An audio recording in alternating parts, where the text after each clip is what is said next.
समुद्र किनारे बसे एक छोटे से गांव में मछुआरों को एक दिन सुबह सुबह किनारे पर एक विशाल सीप मिली। जब उन्होंने उसे खोला तो अंदर एक मानव बच्ची थी, लेकिन वो किसी साधारण बच्ची जैसी नहीं थी। उसका कद किसी नाव जितना था और जब वो रोती तो उसकी आवाज से लहरें ऊंची उठने लगतीं। गांव वालों ने उसे अपना लिया और उसका नाम रखा गंगा। गंगा भले ही बच्ची थी, लेकिन उसका आकार इतना बड़ा था कि उसका एक तकिया भरने के लिए 10 घरों के रुई की जरूरत पड़ती। उसका झूला 4 नावों को जोड़कर बनाया गया। गंगा बहुत प्यारी और हंसमुख थी। वो मछुआरों के बच्चों के साथ खेलती, लेकिन खेल के मैदान में उसके लिए हमेशा पहले से जगह खाली कर दी जाती, क्योंकि अगर वो जरा भी लुढ़क जाती तो रेत का मैदान हिल जाता था। गंगा की भूख भी गजब की थी। उसका नाश्ता कराने के लिए पूरी मछुआरों की बस्ती मिलकर पकवान बनाती। वो एक ही बार में 100 लीटर नारियल का दूध पी जाती और मछली की टोकरी को ऐसे खत्म कर देती जैसे बच्चे बिस्कुट खाते हैं। समय के साथ गंगा बड़ी होती गई। वो पढ़ने में बहुत तेज थी, लेकिन उसके विशालकाय शरीर के कारण वो स्कूल के कमरे में नहीं समा पाती।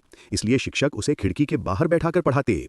गंगा हमेशा सबसे पहले जवाब देती और उसकी आवाज इतनी गूंजदार थी कि आसपास के गांव तक सुनाई देती। क्रिसमस पर गांव वालों ने गंगा को एक खास तोहफा दिया, एक विशालकाय मछली पकड़ने का जाल। गंगा ने उस जाल से कुछ ही दिनों में इतनी मछलियां पकड़ी कि पूरा गांव महीनों तक खाना खाता रहा। उसने समुद्र में बड़े बड़े पत्थरों को हटाकर मछली पकड़ने का एक सीधा रास्ता भी बना दिया। एक दिन गंगा को बर्फीली रात में एक घायल डॉल्फिन मिली।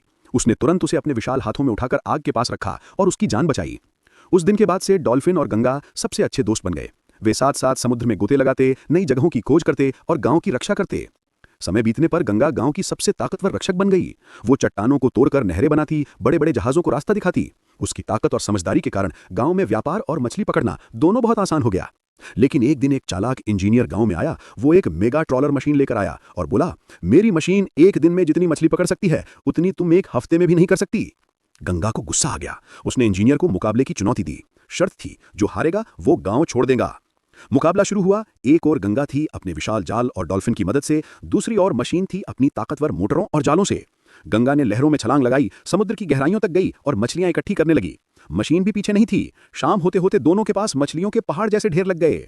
जब नाप हुआ तो गंगा का ढेर 300 मीटर ऊंचा था और मशीन का ढेर 298 मीटर। सिर्फ 2 मीटर के फर्क से गंगा जीत गई। गांव वाले खुशी से झूम उठे। इंजीनियर को गांव छोड़ना पड़ा। गंगा ने न सिर्फ अपनी ताकत से बल्कि दयालुता, बुद्धिमत्ता और मेहनत से सबका दिल जीत लिया।